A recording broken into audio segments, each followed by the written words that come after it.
Magali Berda, Sud Radio. On vit pas dans la même France.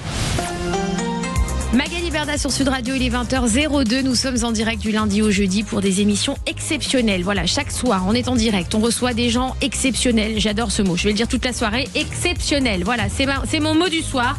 Sur Sud Radio, on vit pas dans la même France. Une émission qui regroupe des gens qui ne se parlent jamais.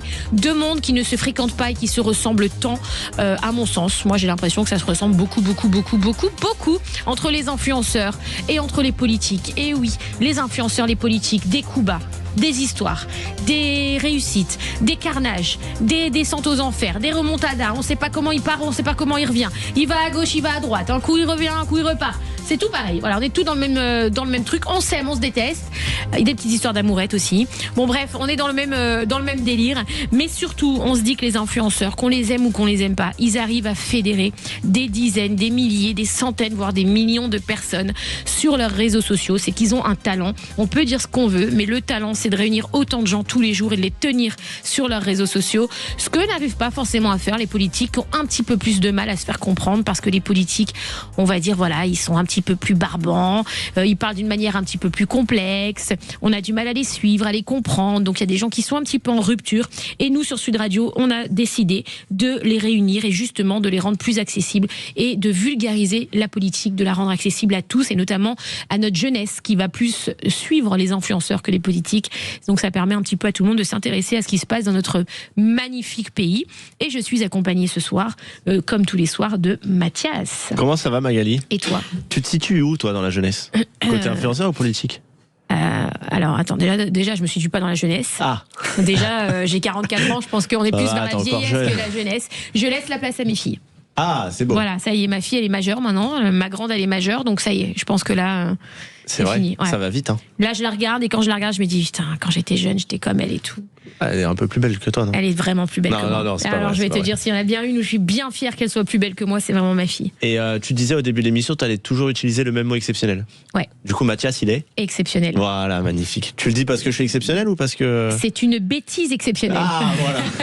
Ce sont des blagues nulles exceptionnelles. Et ce soir, on reçoit enfin, on l'a déjà reçu, mais on reçoit enfin celui, à chaque fois tu te vantes, tu dis, j'ai eu le plus jeune sénateur de France. Ouais, exactement. De l'histoire, carrément. Non, mais carrément de l'histoire. Oui, quand même. Oh là là, faut que je fasse une story en direct. Ah là là, j'étais en train de me la péter sur Snapchat. Bah en oui, train de j'entendais, dire, tu fais des petits teasings. Mais c'est le plus jeune sénateur de l'histoire de France.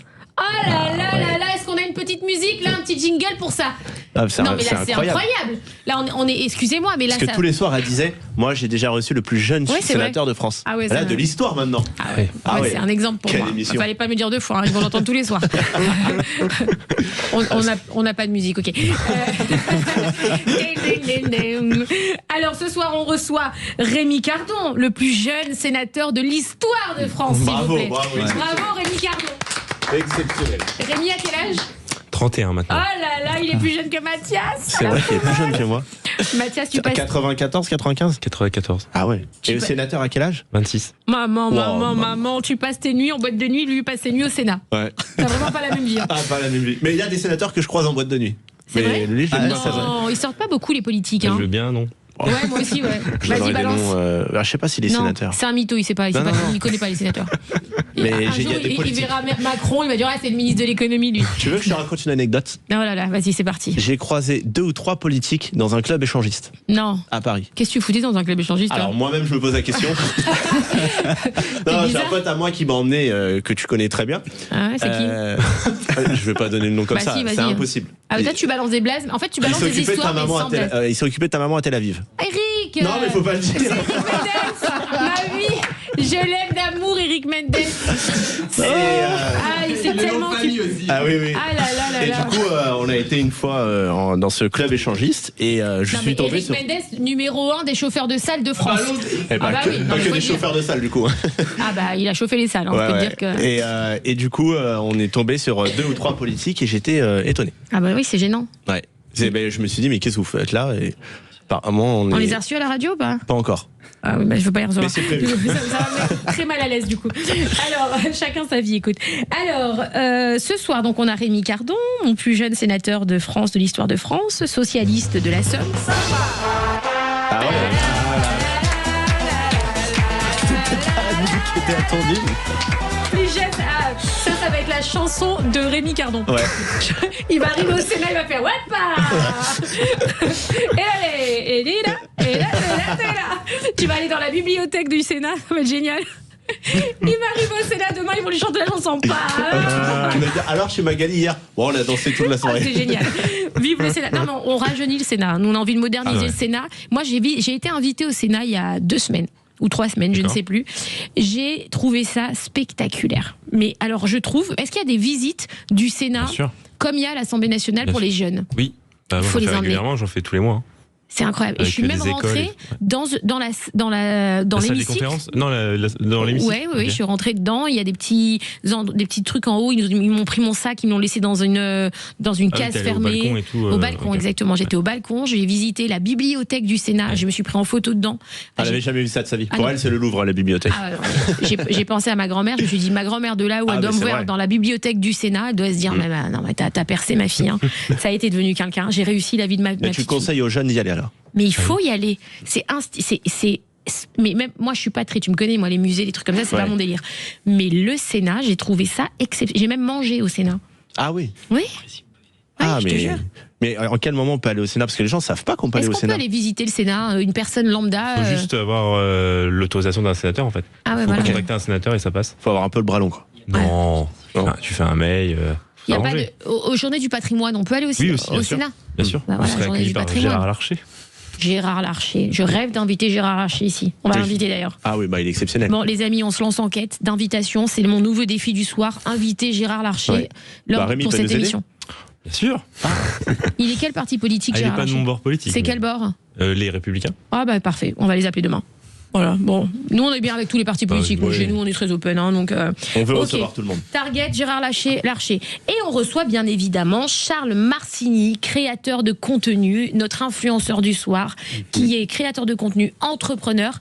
Bouge pas, je te présente. T'inquiète pas, je t'ai préparé une petite présentation. Allez. T'inquiète, ça arrive. Alors Charles, est-ce que tu es prêt? Tu es l'un des visages les plus marquants de Love is Blind. Je le dis bien? Non, Love is Blind. Ok. Excusez-moi. C'est pour ne pas dire le titre français. Hein.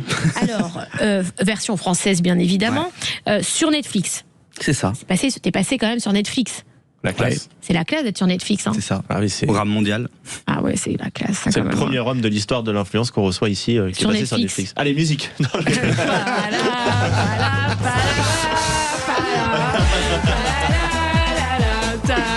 je vous ai dit que des invités exceptionnels. Tu as 37 ans. 38 maintenant. Tu es plus vieux que le sénateur. Je suis plus vieux que le sénateur. Voilà. C'est possible. Tu es entrepreneur dans le digital basé à Paris. Oui. Tu as intégré l'émission pour trouver l'amour dans l'expérience unique des capsules où l'on crée une connexion avant de se voir. C'est un peu genre l'amour est aveugle, quoi. C'est ça, sauf qu'on se découvre pas au mariage, on se découvre avant. Oui, voilà. Bon. Mais l'amour est aveugle non plus, non? Ah mais l'amour est aveugle, c'est un vieux programme, ça. Oui, c'est là où on a découvert Nabila. Exactement, c'était dans le noir. Tu te rappelles, on était dans le noir le plus complet, et en fait on se parlait, et après ils allument la lumière, et t'en as qui sont partis en courant. Il y en a qui sont partis, ils ont... Oups là.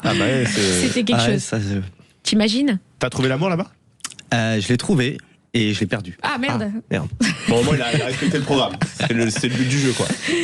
Tu sais que le seul couple de ce genre d'émission qui a l'île des tentations, l'île de la tentation, la tentation, Love is Blind, machin, etc. Le seul couple qui a survécu à ça pour le moment, je crois que c'est Nawak et Malek. Ah mais Maëva et Malek. Ouais, mais ils n'étaient pas arrivés ensemble. Non, Julie et Christophe du Loft 1, c'est Winnie, c'est Florian qui me dit ça, mais c'est pas une émission de dating à la base. Ouais. Moi, je parle des émissions. Love Story, c'était pas une émission de dating. Ah si, à l'époque, on devait être célibataire et justement, on élisait les deux gagnants parce qu'à la fin, ils avaient une maison en commun. Ah bon? Et eux étaient tombés amoureux dans le Loft. C'était une émission de dating. C'était d'ailleurs pour éviter de dire que c'était de la télé-réalité, c'était présenté comme une émission de dating. D'accord. Bon, je crois que le sénateur va se barrer là. Il va dire que je me suis trompé, les gars. Je suis pas sur le bon plateau. Prévu, là. Je me suis retrouvée chez Samzira là d'un coup. Qu'est-ce qui se passe? Alors, je continue. Au-delà, non, ta personnalité a suscité beaucoup de réactions. Oui. T'as fait un peu le buzz quand même, hein. On peut se le dire. Notamment avec ton parcours sentimental dans l'aventure et ta façon d'aimer. Au-delà de l'émission, tu partages aussi ton univers de créateur et entrepreneur sur les réseaux sociaux. C'est ça, tout récemment. C'est quoi ta façon d'aimer? Pourquoi ça a choqué les gens? Je pense que ce qui a marqué peut-être, c'est de voir de la douceur à la télé, là où souvent, quand on est habitué un peu aux téléréalités, alors même si on n'a pas le droit de dire télé-réalité pour ce programme-là, on en est quand même pas loin. Et c'est vrai que les téléréalités, souvent, on voit un petit peu plus de ça va au clash, on voit des choses intenses, et puis les programmes sont créés comme ça. Alors même si c'est vrai que on peut le voir, et notamment à la fin de cette saison où il y a quand même du drama, je pense que le programme nous laisse être un petit peu nous-mêmes pendant son déroulé, et du coup on peut montrer qui on est, et j'ai pu, je pense, montrer une facette des hommes qu'on voit peut-être pas souvent à la télé, qui est l'homme dans un couple où il est capable d'aimer normalement, sainement, et c'est ce que j'ai essayé de montrer, en tout cas de moi. Un peu comme mon mari, quoi, pendant les 3 premiers jours de mon mariage. Non, je rigole. C'était une période d'essai. C'était une période, je rigole. Oh, il est doux avec toi. Oui. Ah bah, j'espère qu'il nous entend pas. Si, c'est bon, de toute façon. T'en viens pas avec ça. Ouais, te casse pas la tête, t'inquiète pas, rentre pas là-dedans, sinon on est foutu. Mais pourquoi Netflix, ils vous interdisent de dire télé-réalité ? Parce que c'est déjà parce que parmi leurs télé-réalités, c'est une des seules qui est classée dans les séries. Ah bon ? Donc, sur la catégorie c'est pour ça que c'est Netflix. topé dans les séries. On était content d'avoir battu Emily in Paris et toutes ces séries très connues. Et contrairement aux autres qu'on voit pas dans ces tops-là, du coup pour eux c'est une série réalité ou une expérience, comme on se le dit en permanence. Et c'est vrai qu'en vrai c'est une sacrée expérience. T'es resté combien de temps en diffusion ? Quand tu dis en diffusion, le programme il s'est déroulé pendant un mois. Bon après c'est Netflix donc ça allait en permanence. Mais la sortie c'était à peu près un mois. Pendant un mois. C'est vrai que c'est pas comme à la télé. Ouais, tu peux regarder quand tu veux, quoi. Il y a encore là, c'est actuellement, on peut regarder ta saison, on peut encore regarder, c'est ça. Bah oui, et vous ça pouvez pendant les 20 tous prochaines aller années. voir Charles.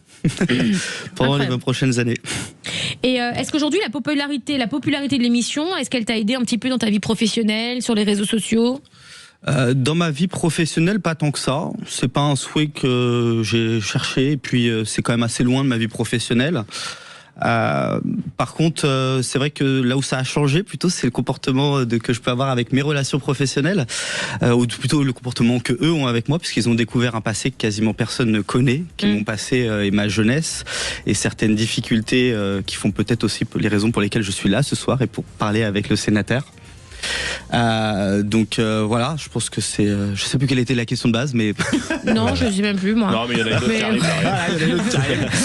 C'était quoi la question ? Tu me disais quoi, Florian ? Non, Qu'est-ce qui se passe, Florian ? Est-ce que tu t'intéresses vraiment à la politique ? Est-ce que tu t'es déjà intéressé ? La réponse, tu me la donnes tout de suite après ça. Sud Radio. Sud Radio. Parlons vrai. Parlons vrai. Sud Radio. Parlons vrai. Magali Berda sur Sud Radio, il est 20h15. Nous sommes dans une émission de folie ce soir avec des personnes extraordinaires, exceptionnelles. On reçoit Rémi Cardon, le plus jeune sénateur de l'histoire de France. Il en peut plus. Je sais pas si vous voyez le stream sur YouTube ou sur l'Insta de Magali. Rémi Cardon, il est à bout, il est en train de se dire. Demain, se passe moi je veux créer une trend au Sénat. Voilà, ouais. J'ai juste envie que demain on lui mette cette chanson toute la journée au Sénat. Rémi, on veut voir Gérard Larcher danser là-dessus au Sénat. Il faut moderniser un peu le Sénat, quoi. Oui. Non, mais surtout que c'est hyper important le Sénat. Bien sûr. C'est essentiel à notre société, les gens savent pas, mais on parle beaucoup de l'Assemblée nationale, on voit beaucoup de trucs de dingue à l'Assemblée nationale, mais le Sénat c'est beaucoup tout aussi important. Ah, c'est très très important. Alors, on débat ce soir avec Charles Marcini, qui est créateur de contenu, qui sort tout droit de Netflix, et s'il vous plaît, dans l'émission Love is Blind. C'est ça, exactement. Love is Blind sur Netflix. On peut le regarder actuellement, il est en diffusion. Exactement. Et ce soir, le sujet, c'est exceptionnel cette émission. Ce soir, le sujet, faut-il mettre fin au logement social à vie ? Ça fait beaucoup de débats sur les réseaux sociaux. Est-ce qu'on est en live, Florian ? Est-ce qu'on est en live Insta ? Qui ne sert à rien. Est-ce qu'on est en live YouTube surtout, qui sert énormément ? On est en live partout. Live YouTube. Sud Radio, première radio de France sur YouTube. 1,2 million. S'il vous plaît. C'est pas, non mais pardon. On est les number one. C'est ça ? Ah bah, on fait partie des premiers. Non, on est les number one. On est les number one. Non, j'ai décidé qu'on était les number one. Alors, ce soir, on reçoit Rémi Cardon. Rémi, je peux te tutoyer ? Oui, bien sûr. Merci. Rémi, tu es sénateur. Non, tu es un peu plus jeune que moi. Mais tu es sénateur. Donc je te dois le respect de toute manière. Quoi qu'il. Moi, j'ai le respect des. Un peu plus jeune, vous avez une fille d'écart. Hein ? Il y a une fille d'écart quand même. Il y a 13 ans d'écart. 13. Ouais, c'est vrai ça, mon Dieu. Oh, tais-toi. Alors, Rémi, tu es sénateur de la Somme pour le Parti Socialiste. Tu as été élu en 2020 à seulement 26 ans, ce qui fait de toi le plus jeune sénateur de la 5e République de l'histoire de France. On va pas leur faire. Vous êtes lourd. Avant le Sénat, tu as été très engagé localement, notamment comme conseiller municipal à Camon et responsable socialiste dans la Somme. Aujourd'hui, tu travailles sur des sujets économiques, numériques et territoriaux, tout en portant la voix des jeunes et de ton territoire à l'Assemblée. Enfin, à l'Assemblée, du coup, au Sénat, non ? On dit à l'Assemblée ? Non, on dit au Sénat. L'Assemblée des territoires, le Sénat. Oui, voilà, c'est ça. Avant de passer au débat, hier, on a reçu Prisca Thévenot. D'accord. Que tu connais certainement, oui. Ancienne porte-parole du gouvernement, ancienne ministre, elle a été ministre aussi de plusieurs choses. C'est compliqué de... Bon, t'as compris, elle est Sacré CV. Ouais, alors elle aussi, Prisca Thévenot, elle est hyper jeune. Non, je rigole. Et elle a été 50 fois ministre. Non mais il y a des parcours comme ça, c'est spectaculaire. Moi, je suis en admiration devant ces parcours et je trouve ça dingue. Et c'est surtout des gens, et c'est là où je tiens à dire quand même que c'est pas forcément des gens qui sont nés avec une cuillère en or dans la bouche, et c'est pas des gens qui viennent d'un milieu genre hyper politique, hyper, tu vois, c'est des gens qui se sont, enfin Prisca et je la connais, donc, et je pense que c'est un peu, tu t'es construit tout seul, toi, tu viens pas, on t'a pas donné. J'avais quand même mon père qui était quand même dans la politique. Ok, je ferme. Ok, très bien, c'était super, merci beaucoup. Non, mais je suis ravie de l'entendre. Sinon, Prisca Thévenot, je me suis construit tout seul quand même. Hein, aussi, oui, voilà, c'est ça. Il faisait quoi en politique? Il était élu aussi. Il a été élu, ouais. Très connu. Comment? Très connu, quand même. Oui, quand même, ouais. Très connu, c'est qui ton papa? C'est Monsieur Cardon. Oui, bon, Didier Cardon. Non, mais il n'est pas très connu non plus. Il a été. Didier Cardon. Si, je connais.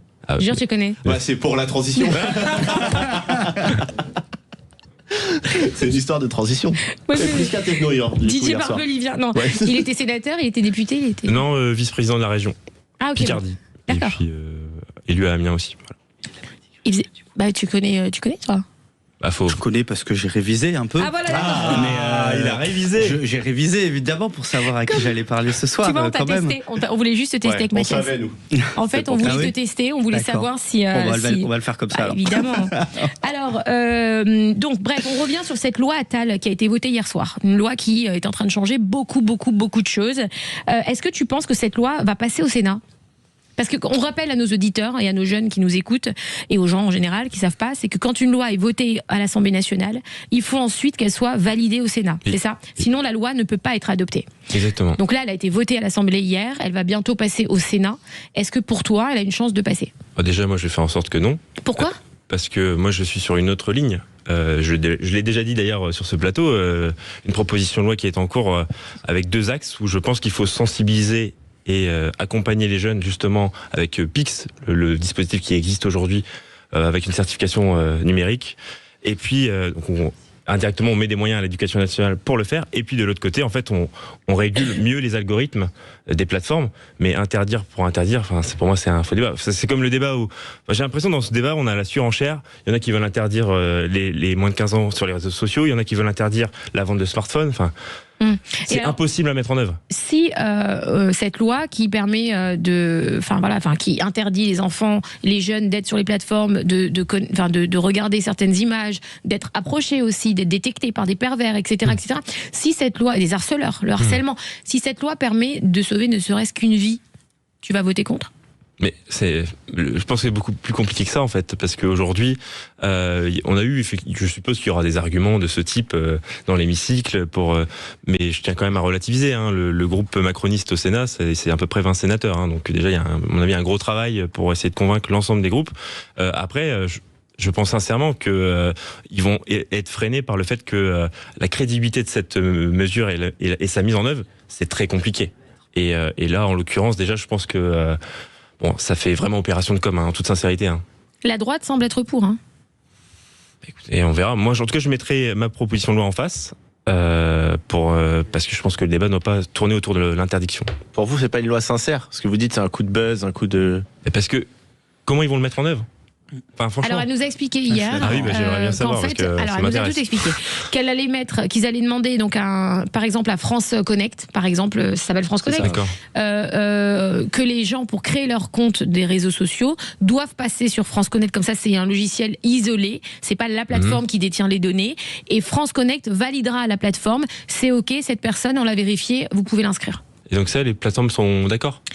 Si c'est une loi, ils seront obligés de le faire. Sinon, il y a une sanction pénale. Et donc il y aura juste la France qui va faire ça, et dans l'Union européenne, ça sera. Apparemment, ce qu'ils veulent justement, D'accord. c'est donner l'exemple en Europe pour que l'Europe reprenne l'essence Et même vous de savez cette comment loi. ça fonctionne, France Connect, hein. C'est pour te connecter, pour aller sur les impôts. Dieu bénisse, on connaît. Oui, mais.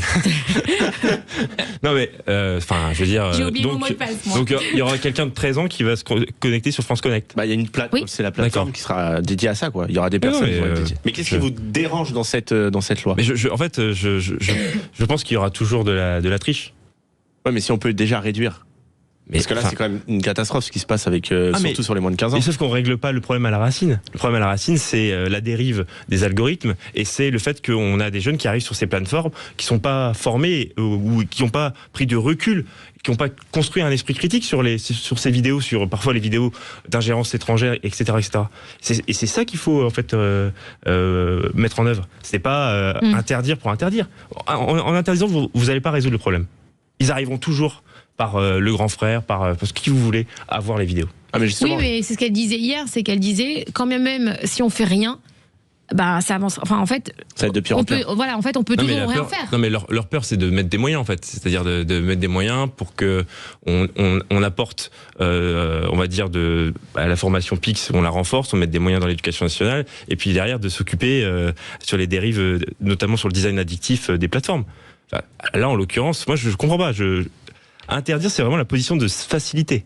C'est-à-dire qu'en fait, on ne travaille pas le sujet. On dit, voilà, interdiction. Qu'est-ce que t'en penses, Charles, toi? Ouais, c'est vrai que c'est particulier. Moi, j'ai un point de vue qui rejoint un petit peu celui de Rémi. Et puis aussi, en tant qu'entrepreneur dans la tech, on conçoit des systèmes comme ça. C'est pour ça que quand on parle de connexion France Connect sur une application, ça me fait doucement rire. Hein. Mais c'est juste pas viable. Et aujourd'hui, on le voit avec d'autres lois, hein, la protection des données, ce genre de choses, où c'est déjà pas viable, malgré qu'on ait des réglementations pour ça. Donc, Tu penses que les jeunes qui ont moins de 15 ans, un gamin de 13 ans, il est armé psychologiquement pour subir ce qu'il y a sur les réseaux sociaux? clairement non. Justement, faut le Même moi, former. parfois, je me le demande. Il y a des choses qui me choquent. Donc, j'imagine bien qu'un gamin de 13 ans ne doit pas l'être. Ça, c'est d'une évidence même. Aujourd'hui, je pense qu'il faut accompagner surtout les parents. J'écoutais encore très récemment, justement suite à ça, et je crois d'ailleurs que c'était passé ici sur Sud Radio, une intervenante. Je suis désolé, j'ai plus l'idée. Je me souviens plus de son prénom, mais qui racontait. Elle avait été au téléphone et qui racontait justement qu'elle se sentait incapable face au réseau de faire ça pour ses enfants, de voir tout ça. Je crois que notamment c'est quand tu avais reçu notre cher créateur de contenu qui fait très débat et qui avait fait sur lui des photos de lui nu sur Twitter. Ah, Ilan, c'était. Ilan. Ah, Ilan, oula. Voilà. Oui, on l'embrasse, je l'aime, Ilan. Voilà. Tu avais reçu Exact. une auditrice Exact. et qui était complètement désarçonnée face à ça et incapable de gérer ça pour ses enfants. Et je pense que c'est là aussi qu'on doit peut-être aider les parents, c'est d'être capable de gérer les réseaux pour nos enfants. Et Mais si les parents, ils sont dépassés, faut bien que ce soit le gouvernement ou l'État qui mette en place des choses, parce qu'il y a des parents qui sont vraiment dépassés par une ça. pédagogie, quelque chose pour accompagner. La technologie pourra jamais réellement faire ça, je pense. En tout cas, moi, c'est mon avis personnel. Ouais, de toute façon, c'est un débat sans fin, mais je pense qu'il y a des mesures qui doivent être Et prises. puis il y a peut-être un danger aussi derrière tout ça, c'est que la connexion France Connect qui amène directement sur un compte Instagram ou peu importe, ou TikTok, moi je sais pas s'il y aura des failles Non, c'est pas de comme ça. sécurité derrière. C'est qu'après, Ah eux, si, parce que ils c'est- valident. En fait, France Connect valide. Enfin, je sais pas, après, il y a des systèmes à mettre en place, mais Vous pensez sincèrement que les plateformes si elles n'ont une pas le certaine choix. dimension quand même Oui, mais il y a un vont moment dire, donné. vont dire excusez-nous, pour la France, on va juste créer un truc France Connect. Oui, mais Ils Rémi. le font pour Google, ils le font mais pas pour. Oui, mais Rémi. sincèrement. Rémi, car Non, mais moi j'aimerais bien. Hein. est-ce que on J'aimerais peut bien y croire. se dire à chaque fois, est-ce que vous pensez en se disant ça, est-ce que vous pensez que ça va marcher? Est-ce que vous pensez qu'on va le faire? Est-ce que vous pensez qu'on va réussir? En fait, on fait jamais rien.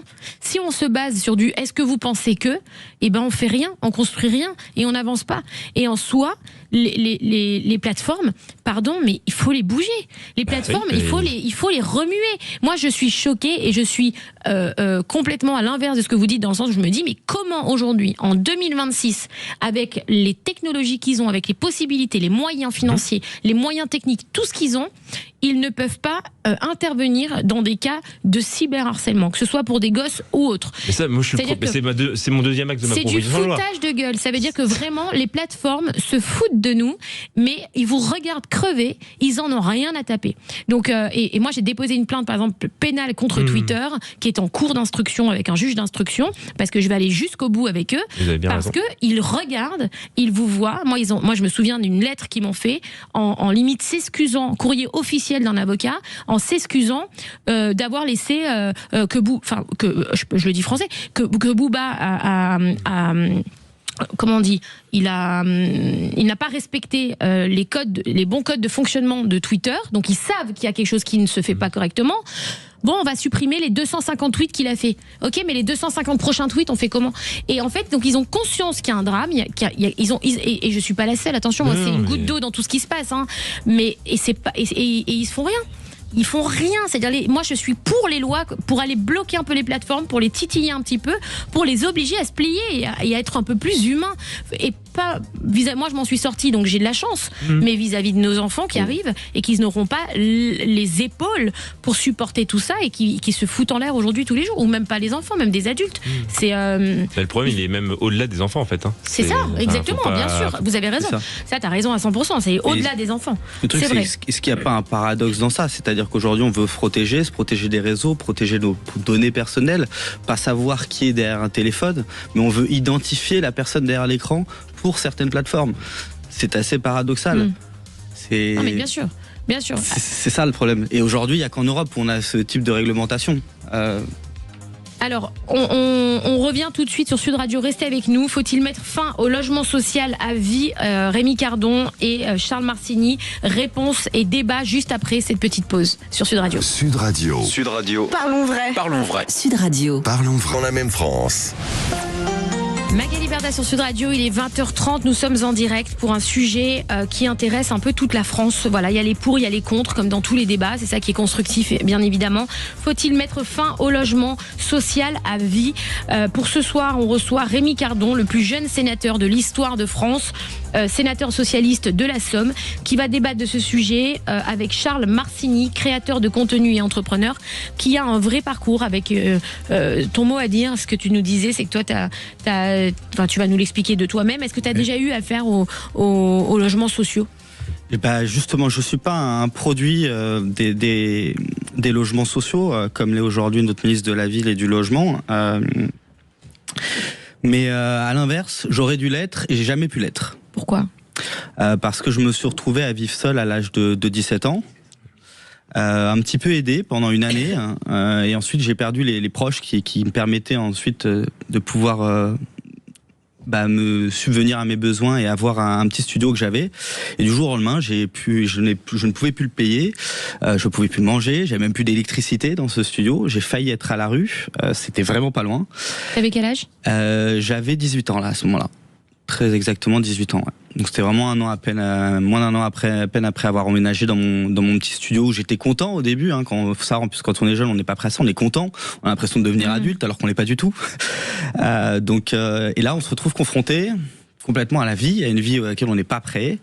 Et j'ai essayé des aides, des choses comme ça. Alors oui, j'ai obtenu des APL à l'époque, 150 €. Bon, ça volait pas très haut. Heureusement, les loyers n'étaient pas ce qu'ils étaient. Mon loyer était de 440 € à l'époque. Mais bon, on voit qu'encore ça permet pas de le payer en intégralité, encore moins de manger. Et pas plus d'avoir d'électricité. J'allais au lycée avec la douche froide le matin. Et à ça, j'ai essayé d'avoir des logements sociaux, mais il se trouve que je rentre pas du tout dans les cases. Et et c'est même pas une question d'âge. Les revenus que j'avais, c'est-à-dire quasiment le néant, faisaient que je ne pouvais pas obtenir de logements sociaux. Les logements sociaux, faut le rappeler, c'est pas de la gratuité. c'est une aide pour accéder à des logements que détiennent des bailleurs sociaux et auxquels je ne peux pas du tout rentrer dans ces cases-là. Et ce, quel que soit le cas. Et ce qui est dingue, c'est qu'aujourd'hui, on est du coup 20 ans plus tard. Et qu'à ce niveau-là, ça a pas changé. Aujourd'hui, 20 ans plus tard, c'est toujours c'est même pire. J'aurai l'âge que j'avais, je referai cette situation, je serai exactement dans le même cas. Et ça serait, alors je sais pas, Rémi, sur quoi tu disais que ça pourrait être pire, mais ça serait pire ne serait-ce que par rapport au marché du privé, où aujourd'hui, ça aurait été encore plus catastrophique vu l'immobilier dans le privé. Là, c'est parce qu'il y a 2,7 millions de personnes qui attendent.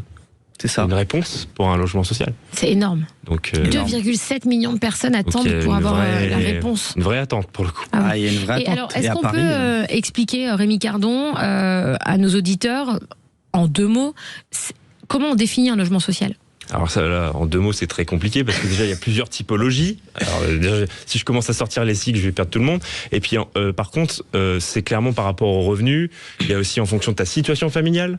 Il faut avoir une pièce d'identité française ou un titre de séjour. Et donc ça, c'est vous montez un dossier et vous voyez bien que en même temps il y a 2,7 millions de Français qui attendent. Et en face, on a aussi 3 millions de logements vacants. Vous voyez, c'est 2,7. Donc on pourrait les loger. Oui, si effectivement on arrivait justement à bousculer les choses.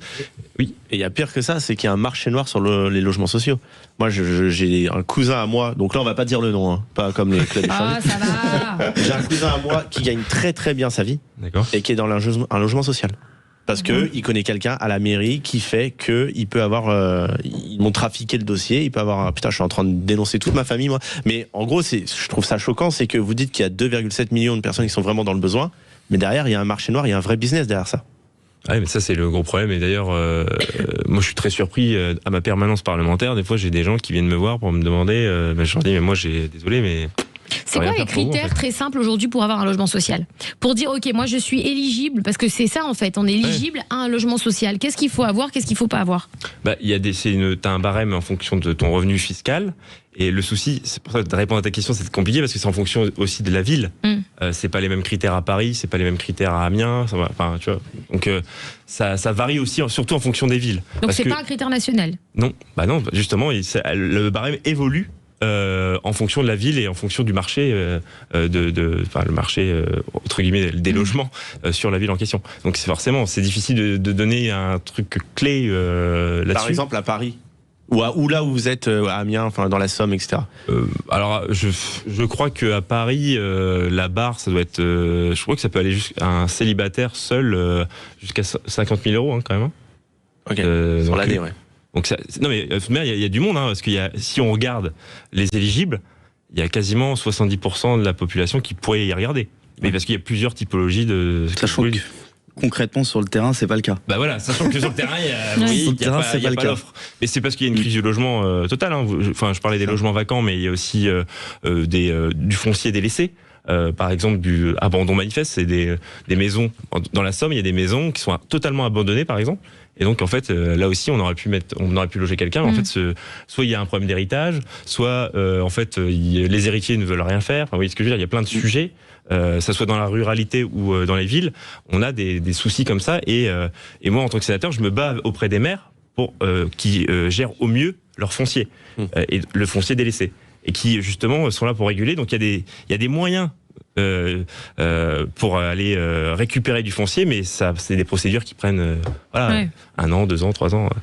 Mais... Et le logement social, pour vous, pour toi, ça doit être un tremplin temporaire ou un droit durable quand on remplit les critères ? Moi, je pense que c'est l'objectif principal, l'objectif premier à la base, c'était d'accompagner les gens pour les amener à grandir, même financièrement, c'est-à-dire d'avoir un meilleur revenu au fur et à mesure. Un tremplin, exactement, c'est le mot qui est approprié.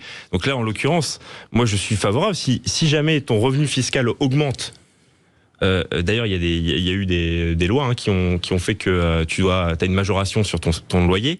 En fait, on te fait comprendre qu'il faut sortir. Mais là, en l'occurrence, effectivement, le sujet, c'est pas forcément le logement social à vie. Le sujet, c'est en fait comment on crée plus de logements, en fait. Parce qu'en fait, il y a une pénurie tout court. C'est ça le problème. Alors, même en sortant un maximum de personnes des logements sociaux, vous allez jamais résoudre le problème. Vous voyez là. Donc, pense qu'en fait c'est la construction de logements, c'est le fait de s'approprier le foncier délaissé, que ça soit en ville ou en ruralité, et c'est ça je pense que le sujet politique qu'on doit mener, ça soit à l'Assemblée ou au Sénat, il est essentiellement là-dessus. Et est-ce que tu penses qu'il faut, et après je voudrais entendre aussi Charles, bien évidemment, est-ce qu'il faut instaurer une durée maximale d'occupation? Parce que là, quand on te donne un logement social, est-ce qu'il y a comme une sorte de CDI sur le logement social, un bail qui est no limite, ou est-ce que c'est limité dans le temps? Alors après, je connais pas suffisamment, ça dépend du bail. Enfin, je veux dire, il y a peut-être, mais oui, il y en a certainement où dès l'instant où tu aujourd'hui. Comment? Dès l'instant où tu signes un bail, un logement social. Il y a du roulement. En plus, je crois qu'il y a le jour où faut partir. Je crois qu'on a jusqu'à 18 mois derrière, et à partir de là, ça peut même être remis en cause. Puisqu'il y a une commission, il peut y avoir des allers-retours, mais c'est très très long. C'est pour ça d'ailleurs que Vincent Jeanbrun, le ministre de la Ville et du Logement, propose quelque chose qui malheureusement est un peu illusoire, mais qui se calque un petit peu sur l'immobilier professionnel, qui est le bail 369. On établit déjà des durées par palier dans le temps, mais je pense qu'aujourd'hui les solutions sont pas administratives. Ça, c'est mon avis personnel. Donc, mais c'est sûr que c'est pas évident, quoi. À vie, c'est compliqué. Et aujourd'hui, il y a clairement pas de turnover, il y a pas de roulement. Je crois que c'était quoi? Il y a à peine 7%, je crois, aujourd'hui sur la France de chaque année qui est en roulement. 7% du parc. 8%, ouais, c'est ça, 8%. Ouais, c'est ça, ouais, 7-8%. Et encore à Paris, on tombe à 5, je crois. Donc, c'est rien du tout. Est-ce que c'est plus facile aujourd'hui d'avoir, et là, je vous pose une question à tous les deux, d'avoir un logement social ou d'avoir un appartement sur Paris? Parce qu'aujourd'hui, pour avoir un appartement sur Paris, il faut gagner 3 fois le montant du loyer dans toutes les agences et dans tout, même les particuliers. Plus personne veut louer. Aucun appartement sur Paris, par exemple, si on a une famille avec 3 enfants, il faut au moins 3 ou 4 chambres. Dans Paris Centre, ça va coûter quoi? 5-6 000 euros. Quel est le salarié moyen aujourd'hui qui gagne 15 20 000 euros? Il y en a pas. Enfin, il y en a pas. Il y en a, mais il y en a pas beaucoup par rapport aux besoins de se loger. Donc, est-ce qu'aujourd'hui, tu trouves, toi, en tant que sénateur, que c'est plus facile d'avoir un logement social malgré tout? Et c'est ce que disent certains, c'est qu'il y en a beaucoup qui disent que tout le monde profite des logements sociaux, qu'il y a de l'abus, etc. Non, je pense que, ou est-ce que on ne devrait pas aussi assouplir, entre guillemets, je sais pas si ça se dit, les règles de location pour les gens qui sont pas dans les critères des logements sociaux, mais qui aussi ne peuvent plus se loger. En fait, il y a un vrai problème de logement en France, que ce soit dans les logements sociaux ou pas. C'est exactement le débat, c'est-à-dire qu'aujourd'hui, tu faisais le comparatif entre celui qui cherche un logement social et celui qui cherche un appartement à Paris pour répondre avec diverses caractéristiques, avec plusieurs enfants, etc. Et donc du coup un loyer conséquent. Pour le coup, les deux situations sont difficiles. Enfin, on va pas se mentir. Oui. Je suppose que c'est très difficile. Et d'ailleurs, c'est pour ça que finalement, il y a beaucoup de personnes qui sortent de Paris, qui vont plutôt en Île-de-France plutôt qu'à Paris Centre. Et c'est toute la difficulté. Mais on voit bien que aujourd'hui, moi, je vois bien que, par exemple, on est en train de travailler dans ma commune sur un parc habité, et on va devoir partager les typologies. Il y a une règle très simple, c'est qu'on doit faire 20%. Dès l'instant où c'est une commune de plus de 3500 habitants, tu dois mettre 20% de logements sociaux. Et donc, cette règle-là, elle est pas toujours respectée partout en France. Mais des fois, c'est pour des raisons diverses. Des fois, c'est aussi une volonté politique de pas le faire. Faut aussi Pourquoi?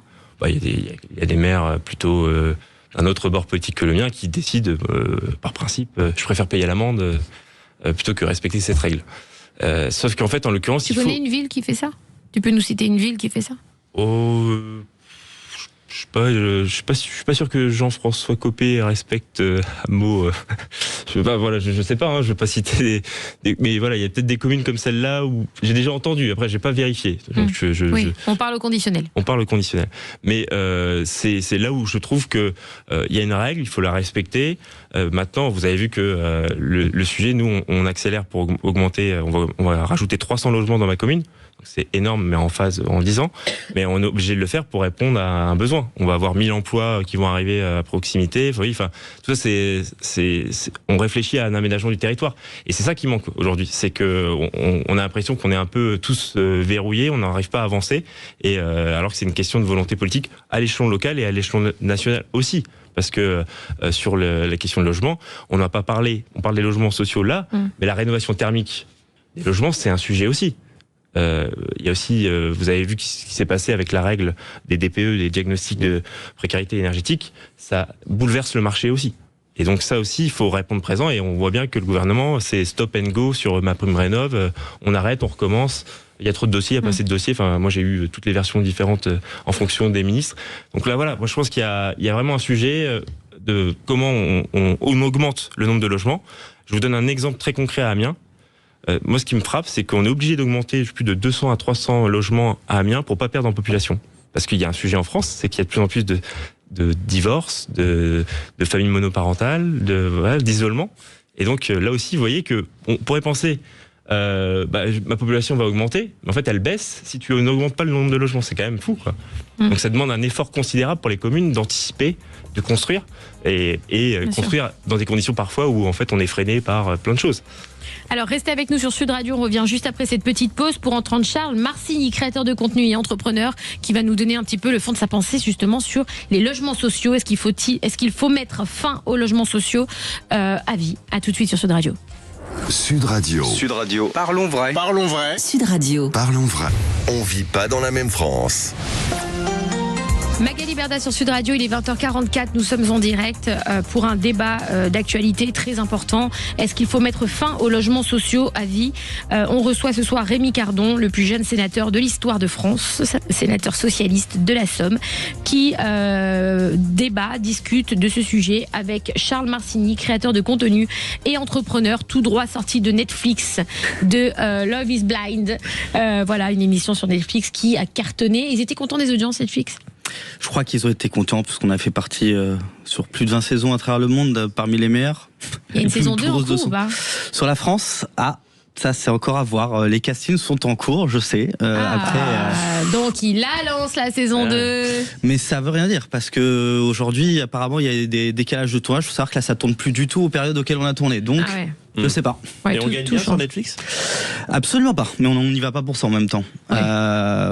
Et puis Netflix, ils ont ce truc aussi d'aller chercher des personnes qu'on connaît pas.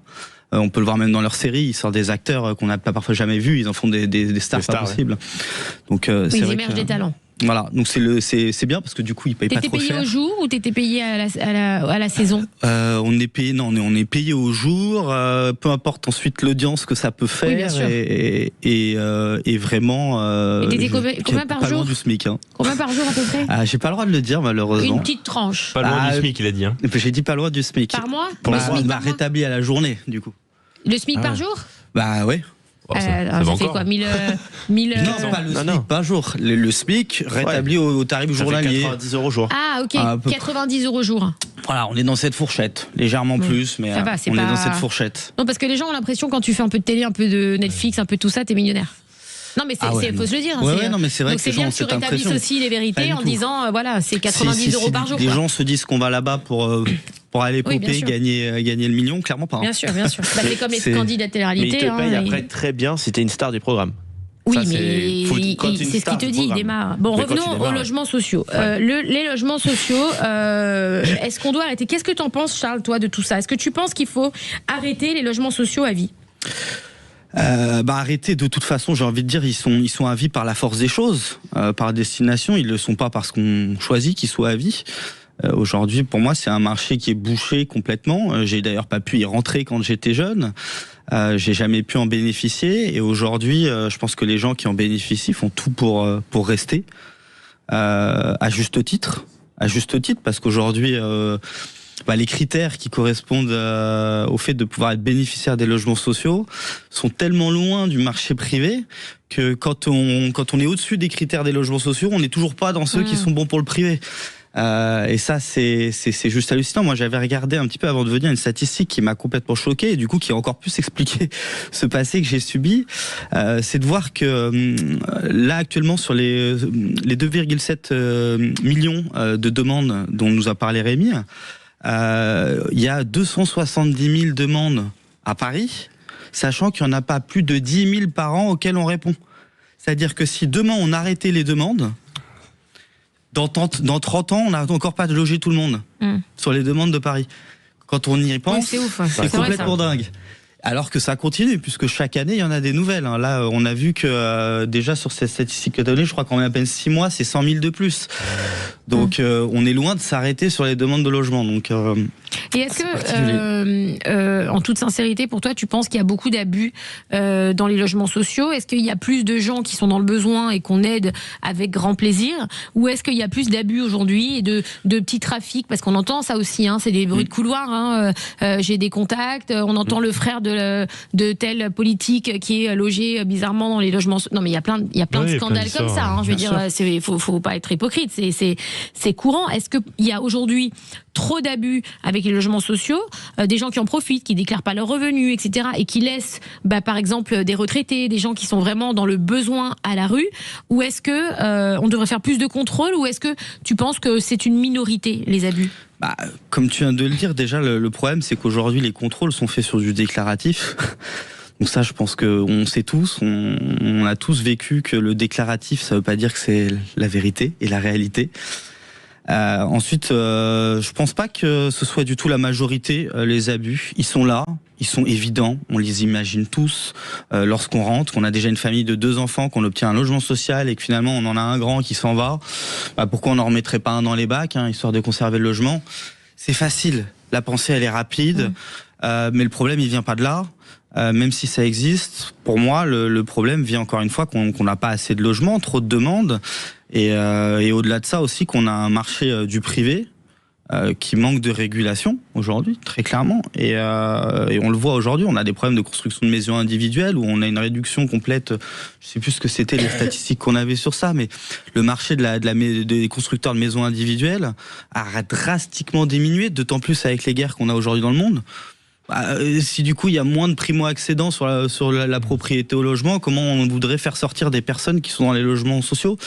Ça me semble assez insensé. Donc voilà, moi mon avis est aujourd'hui que on peut difficilement virer les gens, on peut difficilement les mettre dehors. En revanche, faut faire quelque chose pour que les nouveaux puissent rentrer. Et aujourd'hui, ils peuvent clairement pas rentrer. Alors, Rémi Cardon, qu'est-ce qu'on peut faire? Alors, toi, tu es sénateur, je rappelle, plus jeune sénateur d'Histoire de France. Qu'est-ce qu'on peut faire aujourd'hui pour rassurer les gens, justement, sur l'utilisation des réseaux sociaux, des logements sociaux? Ah ouais, la meuf est perturbée. Des logements sociaux. C'est un sujet c'est un sujet qui me touche. Donc, mais les logements sociaux aussi, parce que c'est vrai qu'on voit plein de choses et que on se dit, pour ceux qui payent beaucoup d'impôts, on se dit, on aimerait bien que les impôts aillent à ceux qui en ont vraiment besoin. Quand on voit qu'il y a des petits passe-droits à certains, etc., on se dit putain, mais c'est lourd.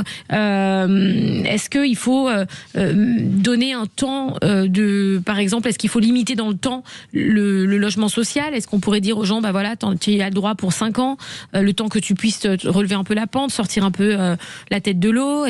Comment tu vois les choses? Sur cette question-là, en vérité, on pourrait aller dans cette solution si et seulement si, en fait, on serait pas en pénurie de logements. Parce qu'en fait, vous reportez le problème. Si vous le sortez d'un logement social, il va aller où? Oui. Et puis, en fait, vous le remettez dans une salle d'attente ailleurs, et ainsi de suite. Donc, en fait, je pense que ça répond pas au problème. Par contre, il faut être peut-être un peu plus insistant sur le côté contrôle, puisque tu disais c'est du déclaratif. Je pense que normalement, avec les invités d'impôts, l'imposition à la source, je pense qu'on a assez de données pour vérifier si les revenus ont réellement bien augmenté. Et donc, s'il faut majorer le loyer, il faut le faire. Et puis, je pense que là, il y a une règle, c'est 1,5 fois si votre salaire a augmenté d'1,5. Là, il faudrait potentiellement quitter le logement. Mais on voit bien que forcément, il y en a qui trichent, j'en sais rien. Pour le coup, on voit quelques sorties dans la presse, que ce soit des personnalités ou autres. Mais moi, je pense sincèrement que c'est une minorité. C'est clairement une minorité aujourd'hui. Enfin, ceux qui profitent ou ceux qui trichent, c'est clairement une minorité par rapport à l'ampleur du besoin. C'est une minorité. Maintenant, c'est vrai que ça peut dégoûter. Et puis, je tiens à rappeler quand même que le mot logement social est quand même stigmatisé. À outrance. Quand vous êtes maire et vous allez expliquer à des habitants, désolé, on va mettre quelques logements sociaux juste derrière votre maison, je peux vous dire que vous allez vous faire accueillir.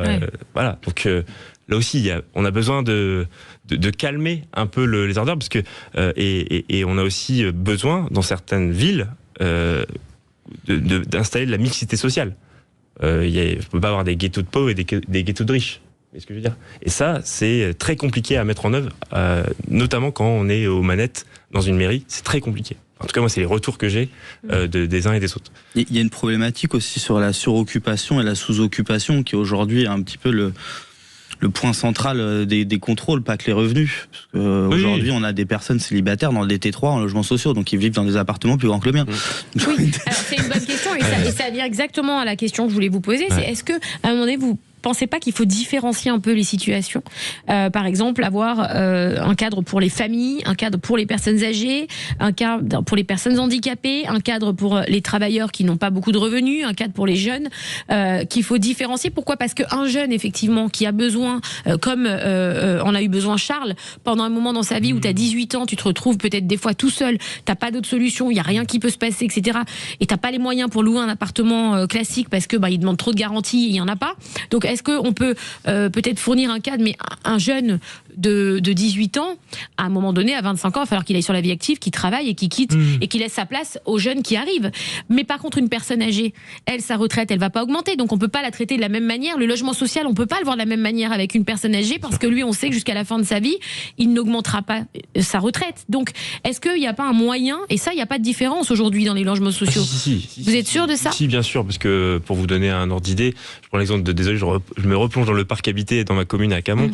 Et on a différentes typologies. Il y a des logements entre guillemets sociaux adaptés aux personnes âgées. Il y a des logements sociaux. Il y a aussi pour les primo accédants. Enfin voilà, il y a plusieurs typologies. On essaie donc de un jeune, à un moment donné, on va lui dire stop.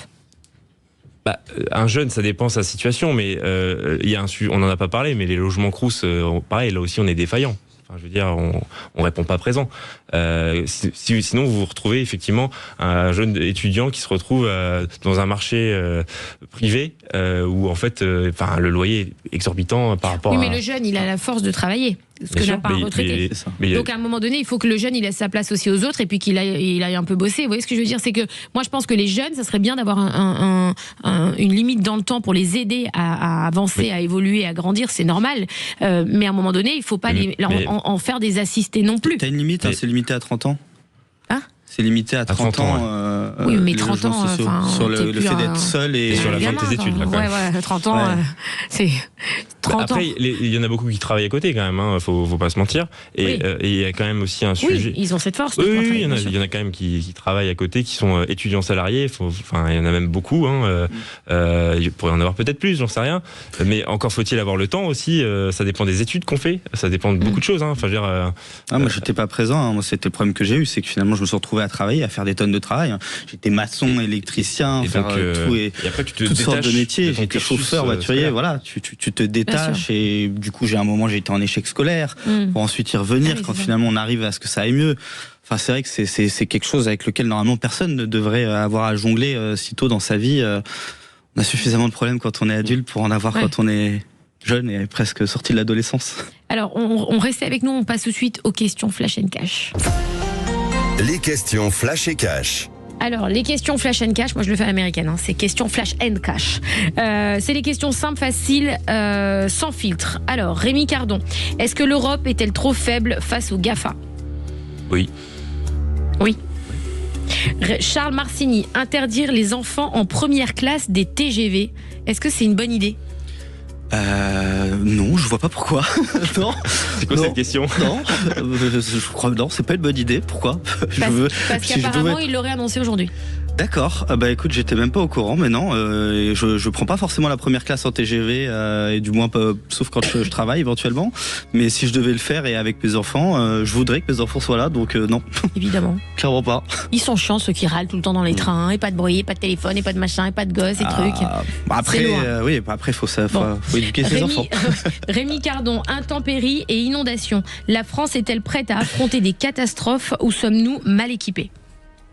On est mal équipés. En tout cas, on ne fait pas en sorte de planifier, de travailler effectivement là-dessus sur le dérèglement climatique. T'as envie de croire à la France quand t'écoutes Rémi. Hein. Ouais, non, mais pour moi, t'es cash. Vous voulez que je vous raconte la dernière tempête ? Non, on connaît. Voilà. Charles Marcini, les sondages politiques annoncent une hausse d'abstention. Fais-tu encore confiance aux politiques ? Comme l'a dit tout à l'heure Rémi, non, aujourd'hui le problème c'est qu'on est beaucoup dans une politique de communication et on tend vers ça avec les réseaux. C'est une obligation, même aujourd'hui, et des émissions comme celle-ci, elles sont bien, mais finalement on vient à dire les choses pour communiquer et peut-être moins pour agir. Donc je sais pas si je peux ou pas ne pas leur faire confiance. Mais en tout cas, c'est de plus en plus difficile de savoir le vrai du faux avec nos moyens de communication. Il leur fait pas confiance. Rémi Cardon, suite au manque d'effectifs dans la police et les pompiers et face à la hausse des violences et des interventions, faut-il recruter massivement, oui ou non? Oui. Dans la sécurité, la police. Oui. Il y a une dernière question. Mathias. Tu es vraiment le plus jeune sénateur de France de l'histoire. De l'histoire. Musique. C'est pour sortir, ça. C'est pour le Sénat demain. Merci à vous tous. Merci Rémi Cardon, plus jeune sénateur de l'histoire de France. Le pauvre, on lui a mis l'étiquette ce soir. Charles Marcini, merci beaucoup, créateur de contenu et entrepreneur. Et moi, je vais regarder toute la saison Netflix. Tiens, je vais aller te regarder parce que ça m'intéresse quand t'as dit je vis l'amour, moi je suis un romantique, tout ça. J'ai envie de voir ça, j'ai envie de voir ça avec mon mari. Alors, on se retrouve quant à nous demain soir sur Sud Radio à 20h. Et tout de suite, vous retrouvez les clés d'une vie avec Jacques Pessis et ses invités. Alors, les stars des années 80, maman. David et Jonathan, s'il vous plaît, avec Jacques Pessis ce soir. Restez avec nous sur Sud Radio. Et en ce qui me concerne, à demain. Bonne soirée. Je serai, je pense, un peu en avance au rendez-vous de nos promesses. Magali Berda, Sud Radio.